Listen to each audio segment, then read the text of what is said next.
Hello everyone, and welcome to Insight. I'm your host John Maora and I trust you had a nice week. Now, our electronic waste manager and ICT friend is back, and that is none other than Dr. Tom Musili of Computers for Schools Kenya.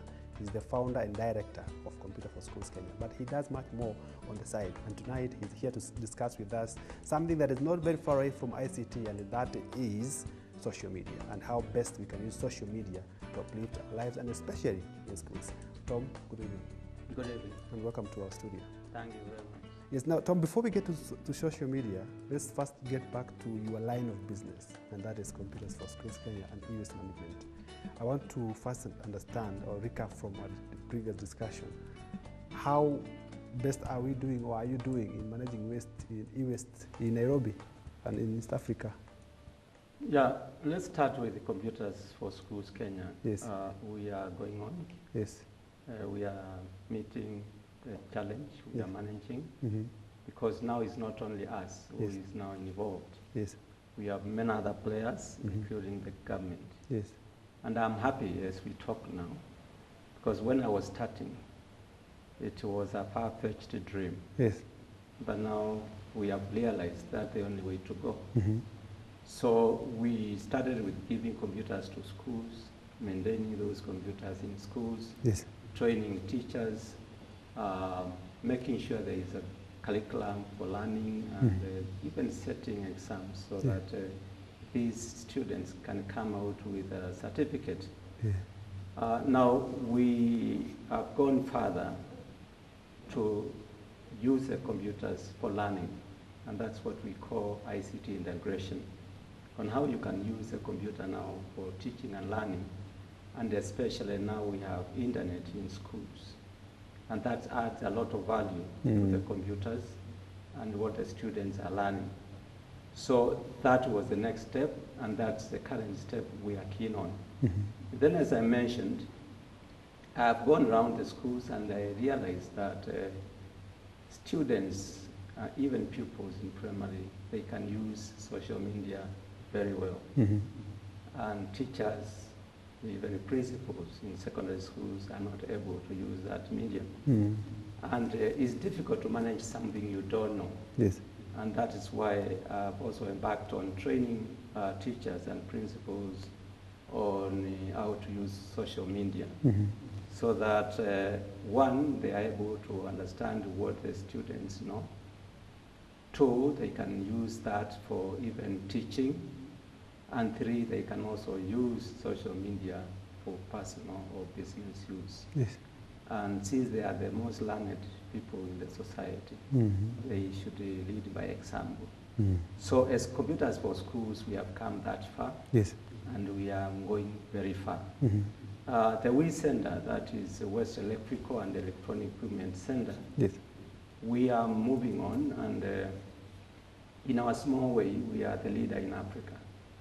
And we are even training other African countries on how to implement this management of electronic waste in their countries.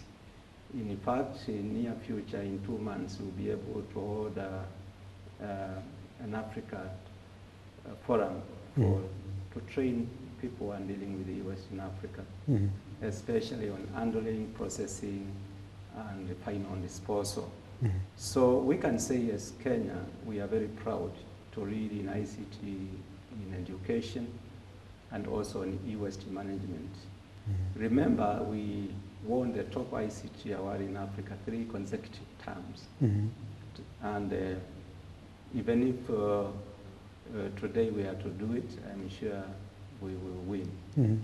And for e-waste management, we cannot say we are the experts, but we have what it takes to handle all the e-waste in Kenya and support our East African countries. And last week, you witnessed, we had an Eco Forum championed by Communication Authority of Kenya. Yes. And we were there to share experience in East Africa. And I am happy that we are taking it seriously as East African countries. And you'll find East Africa will be a force in ICT, in education, and e-waste management. And when it comes to education, East Africa is far because of Kenya and Rwanda. And we are also far because of Kenya. What I gathered is that the job when it comes to e-waste management is even too much than many or more than 5 of guys like yourself can handle in Kenya. Yeah. And what stands out is that there's no proper or clear education on the public on how to manage e-waste, because they put their e-waste together with other forms of waste. And all ends up at the Dandora dumping site. The people who pick this waste again to bring now to people like you don't know how to handle this waste. What are the hazardous implications, for example, if I get e-waste and handle it without any care? Two things here. One biggest problem is people don't know the awareness. Yes. That they should not keep obsolete equipment in their houses. So that education, we have been doing it, but it will take time because those things are not good. One, they waste space, they are harmful, they accumulate dust, which is harmful to human health. So that's one challenge. The other challenge is people don't have the spirit to give out anything. Yes. They like keeping things in their house because of that attachment. This thing I bought 10 years ago, I want to be seeing it here.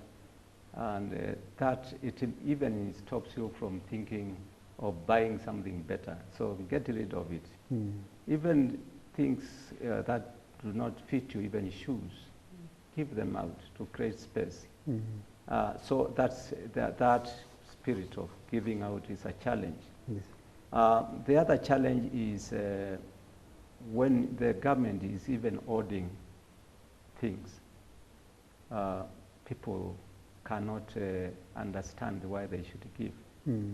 Because the government keeps their things, the corporates are keeping their things, why give mine? Yes. The other thing is policies in government and corporates. The policies, some say you have to pay some money for competitive bidding for anything you're disposing. And when you go to accounting, these things are even depreciated to zero value. Yes. Secondly, any electronic gadget, if you give it to people who are not recyclers, Yes. they remove only that particular part they want and dump the rest. I don't want to go deep into what the dangers, because it's a long story. Yes. But let me tell you, if we don't take a serious action, Kenya is going to be a sick nation in near future. In fact, now we are a sick nation. Because if you go and check the cancer prevalence, and you have seen it when the machines broke down. It's a challenge. Yes. So we also need to find out why. And I tell you, some of the things we are eating, because Nairobi River is contaminated by all the metals and industrial chemicals. Yes. And Nairobi River goes to Athi River. Yeah. And all that water is going all the way to Indian Ocean and is irrigating food, is being taken by fish. Yes. And our animals are drinking that water, even human beings. Yes. So we are getting sick. And we have a big farm somewhere near Nairobi. And all that skuma wiki and the carrots is coming to the city. Yeah. And by the way, it's very green, very nice, black green. And I'm sure it's very sweet. And I tell you, you cannot eat that and survive for long. And we have to really take action, very serious action. Of course, the NEMA must champion this. Yes. But in our small way, we have been championing. I have been telling this information. And that's why we'll discuss in another forum the pollution rate we have in this country. And the pollution, I will just mention a few, is soil or land. Yes. We are having many things being buried in landfills and even in your backyard, things you don't want. You dig a hole, put them there. And next there is a borehole. Yeah. That water seeps through to the to the air pollution. Now, when you look at Nairobi, you see like there is smoke. Now, we are stretching our lungs. Our lungs are straining to get oxygen because there is no oxygen around. And I tell you, in that process, and not even straining, we are contaminated the lungs and other organs in the body. So, and that's why you find some cities like Joburg, they have trees everywhere, Yes. and the city is clean.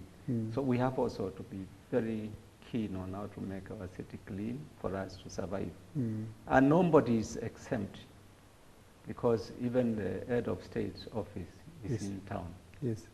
So we are all in it, and that is why we are all equal. In that way, in pollution, we are equal. And then, as I mentioned, we have the water pollution. Now, Nairobi River, all the toxins from industrial industries and all that comes to that river. And down the stream it goes. I was in Kibwezi, and Kibwezi is many miles from here. Yes. And the water here, there is green. Green? Green. I witnessed. And I want to tell you, an hippo died, hippopotamus. Yes. Died towards the end of the river, toward the Indian Ocean. Yes.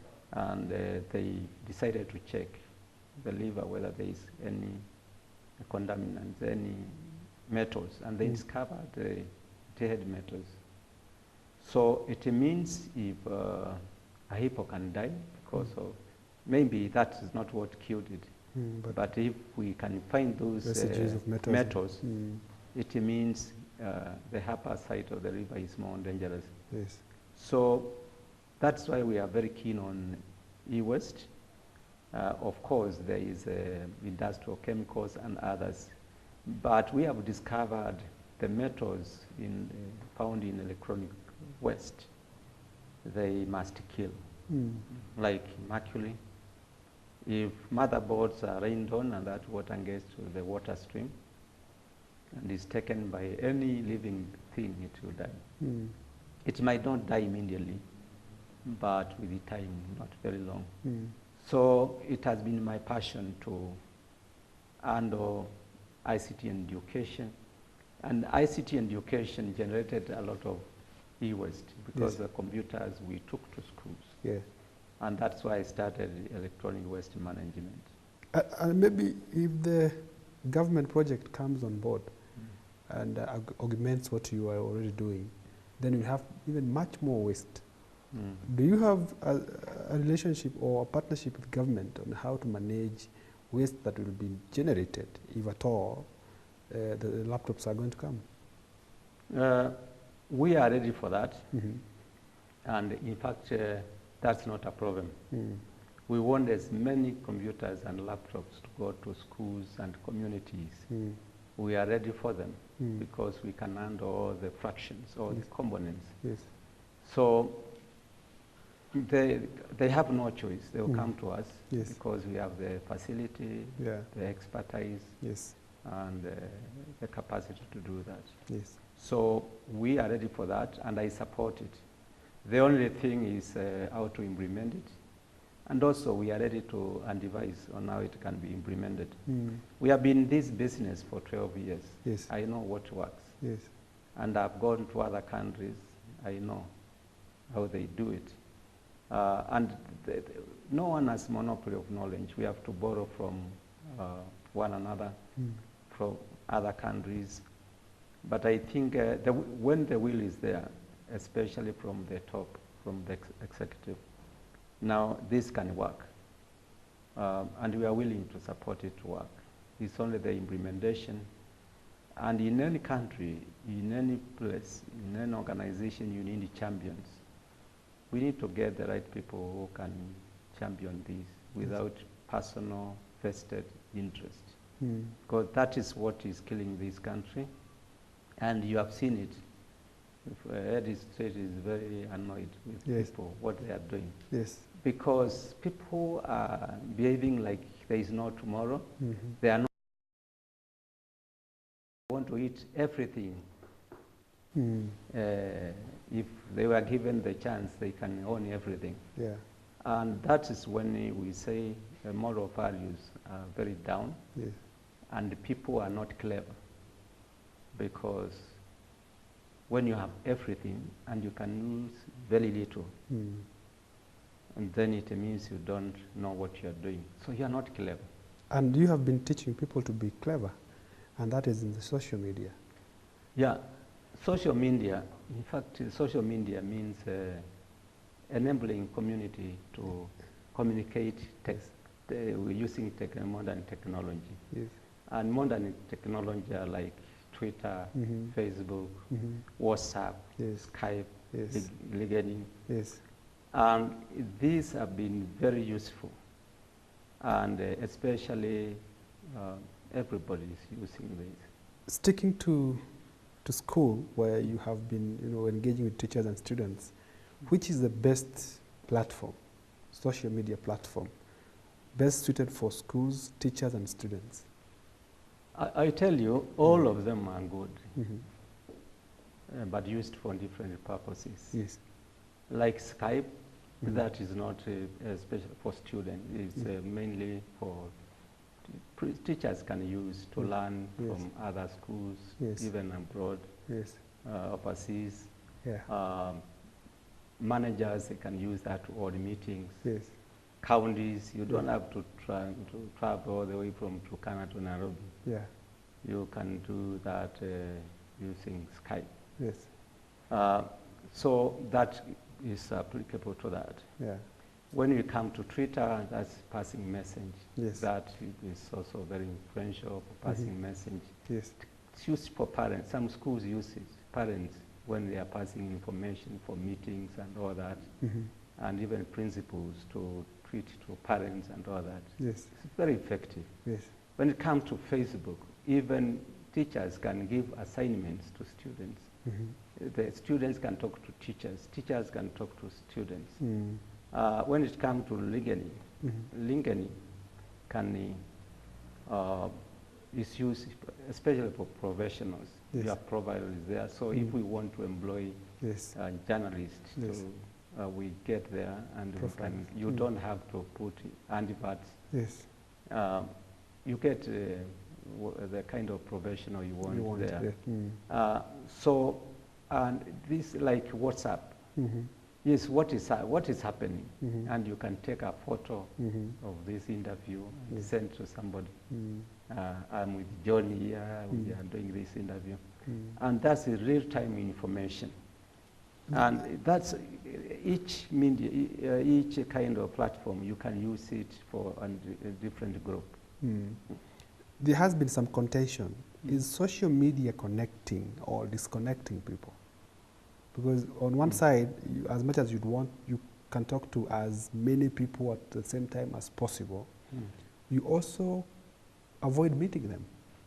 Because if I can hold a meeting on WhatsApp, I create a group on WhatsApp and I'm holding a meeting, when I'm very far away from the people I'm meeting. Even the very people I'm talking to, they're not meeting themselves. I can hold a meeting with them and discuss issues, we make decisions and what have you, but we've not met. We keep doing that repeatedly, we'll never have to meet. So where is the connection between making the world a village, turning the world into a village, whereas people are not meeting? Where is the connection? In fact, being a poor country or nation, like many countries in Africa, we need to work. And we need to save time. We don't have time to sit around the fire and talk for 2 hours. Yes. So we need to work for this country. So social media is helping by saving time. You can even do a group discussion, group assignment, and then you save time that you could have traveled to go somewhere. Yeah. Now, when it comes, a human being is a social being. When it comes to wanting people to meet, people must plan their time and meet when necessary. because even using a phone, mobile phone, that has separated people, because you don't have to travel to meet somebody. You can discuss on the phone. But we are saying face. Otherwise, you can do that. And we are encouraging this especially to teachers. Yes. So you find all the time they're in Mombasa, they're in Kisumu, and these are principals, and the schools could hardly have a principal for one consecutive month. So there is a way to use the social media to pass information if it's something they want to, and that will save a lot of time, and use that time to mentor students. So as we advance technology, we have to use it wisely. I want to mention that social media, everything has an advantage and disadvantage. The way you use social media is what makes it good or bad. In social media, you have to be real. Whatever you're communicating has to be real. And like I'm talking to you, don't talk badly because I'm not seeing you. So social media should be used to pass good information that adds value. You should not also send abusive words through social media. And that's why you find legally, we are still developing. We do not know how to handle cyber crimes. Cyber crimes here, we don't know how to handle, so we only refer to Constitution and talk of hate speech and all that. But we also need to get to there and classify social cyber crimes and how they can be prosecuted to make sure people have the ethics when using social media, and know that social media is not for gossip, abusive language, or for just sending wasting time. It should be used properly. As I said, LinkedIn is good for professionals. Skype is good for meetings. WhatsApp is good for telling what is happening. Facebook, you can share your profiles and pass information. Twitter, you can tweet to many people and make sure whatever you tweet does not bounce back to you, because when you treat somebody bad to a friend, if I say something about you, or your friends will gang up and start. So you can also dent your character by posting the wrong information. And to do that, to be in close contact with people through social media, for schools, they need internet. Yes, the government has been very, vocal in making sure that schools have electricity connected to their schools and what have you. They even provided a list just the other day of how many schools they have connected so far. But again, internet has not been that well connected in the villages. So how best can they utilize, because apart from using mobile phones to make sure that they communicate, how best can they utilize things like Skype and what have you? Because then that they need high-speed internet. Yeah, in this country, you can say we have internet, enough internet, because of that we have free cables here. But the challenge is last mile to get deep to the rural. And not notwithstanding, we have the mobile phones. We can use mobile phones because what you need is a nice phone, if possible a smartphone, and they're not expensive. That's number one. Number two, we need the government to really push further and go to the last mile. Because on devolution, the governors, they are charged with that responsibility. To make sure, if I was a governor, I'll make sure my county, one, is connected. It has a connectivity infrastructure, the road infrastructure and all that, because that's very key. So it's a preserve of the governors to make sure their counties are connected. Maybe it could be, it can lie in national government, but as a governor, you saw the initiatives. And the first thing to do is to sensitize people. Yes. Make sure the principals of schools, the chief, because he's a local guy there. Yes. The members,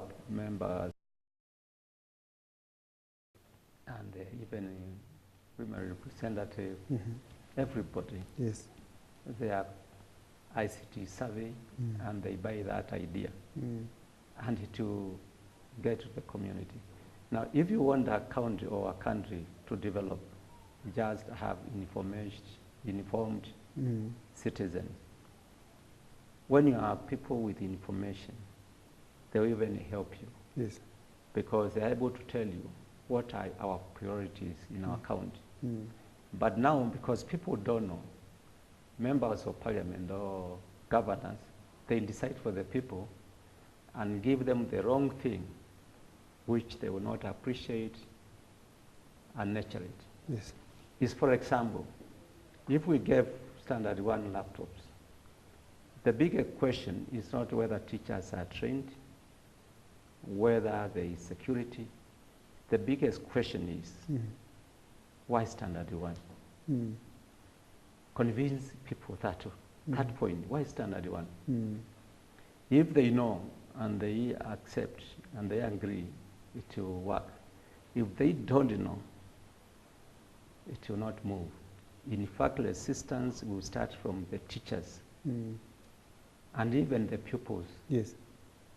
Because that is not their priority. So sensitization, information, and that is why I am saying, whether we like it or not, ICT, we must embrace it because it gives information, and we have to communicate that information using technology. That's why it's called ICT. Yes. Dr. Tom Musili, thank you for your initiative and thank you for whatever you're doing in schools. I see your initiative is not just giving computer to schools, but also showing them how best they can use the ICT technology. Yes. This has been Insight coming to you on GBS TV, and I have been your host, John Maura. Good night. Bye. Yeah. Thank you.